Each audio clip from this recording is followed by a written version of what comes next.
Pennsylvania Railroad 4877, sometimes called Big Red, is a GG1 electric locomotive.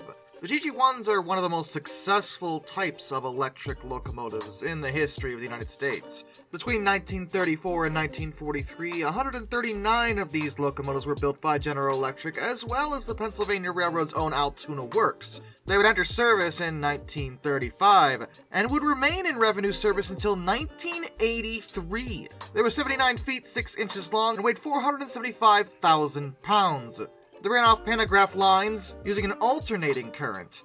They were built for passenger service so they could pull freight trains as well, and the maximum speed was 100 miles per hour, with a tractive effort of 65,500 pounds of force.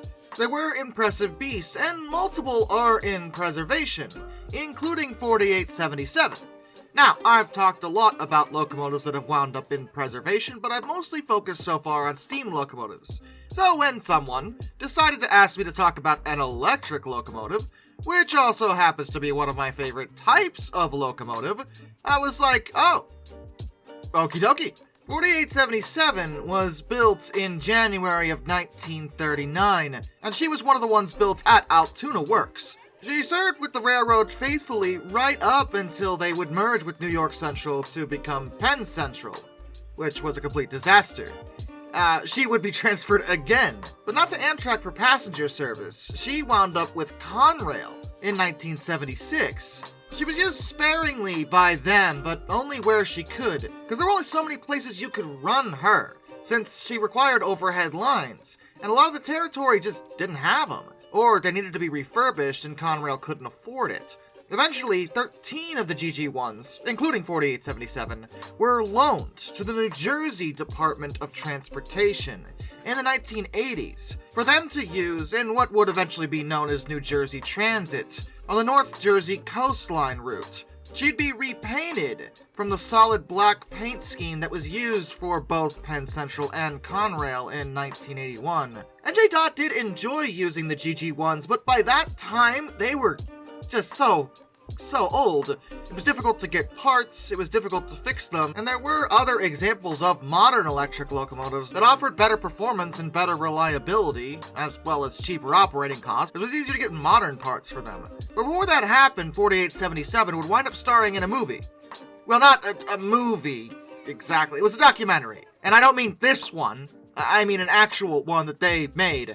Early in the year of 1983, a documentary was filmed regarding the final operations of New Jersey Transit's GG1 fleet, and they focused on Old Big Red, as she was known, 4877, which was also the title of a song that was written by a GG1 engineer, Cliff Underwood.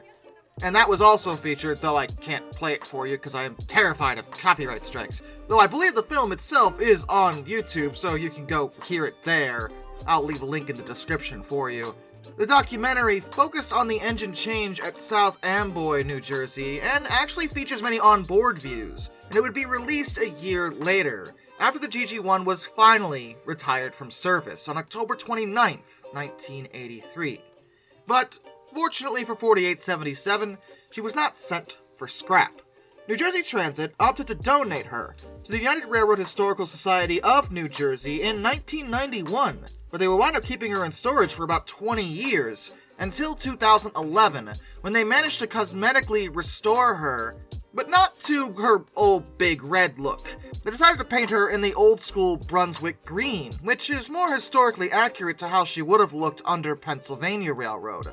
And she was once again displayed to the public at the URHS Open House in September of 2012.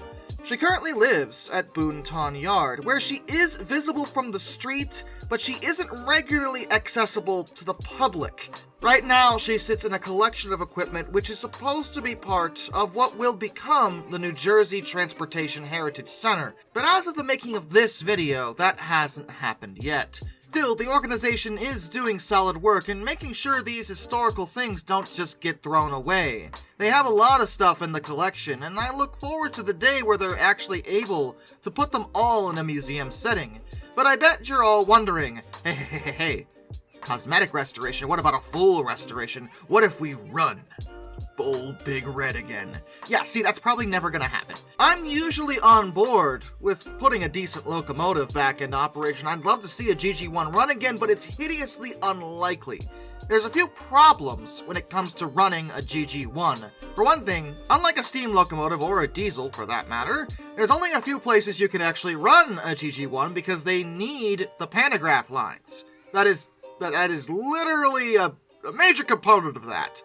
There's only so many lines that have that, and I can't think of a single heritage railway, at least in America, that actually has those. It's a pretty unusual feature for heritage railways, since they take extra money to put up and maintain, and a lot of them don't have the funds to do that. On top of that, there's an issue with the GG1s themselves. Their electrical systems are very old, and for one thing, are expensive to maintain and, fix, but also, they actually contain asbestos, as well as other horrific things that I'm not even sure are legal to utilize in a locomotive anymore. Meaning that restoring one to operation would basically require completely rebuilding their inner systems, which, if that sounds really expensive, that's because it absolutely would be.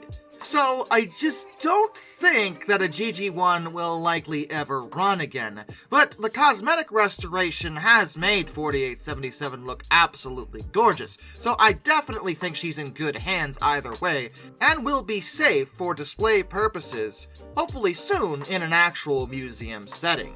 And with that, a special thank you goes out to all my underwater train finders, Some Dude 267, Orange Glass, Benjamin Owens, Panzer Kitsune 131-232, Anzac A1, Arthur Roy, Tommy Rossini, Brian, Jack Carson's Rural Videos, Lord Off 444, Mark Holding, Murder Drone Stall, A Person 723, Royal Hudson 2860, Isaac for 1405, Charles Kwiatkowski, Matt Weaver, Tom Red Lion, NS Productions 8104, Hendrick Motorsports Fan 5, Wheeljack 8401, Rescues Greyhounds, The Baxter, Caleb Crosswhite, Ohio Trucker 1, Andrew Bowen, Josh Johnson, Hayden DeGrow, Caleb Brainwaters, Prez Drenton, Master of None, Arizona Heart Rail, Liam Wright, Mr. Sleepy, Travis Delinsky, Jared Brussel, Dr. Racer 78, Joshua Long, Hannah Bird, and Andrak 2024 Productions. Till next time, this is Darkness, and I bid you all a fond farewell.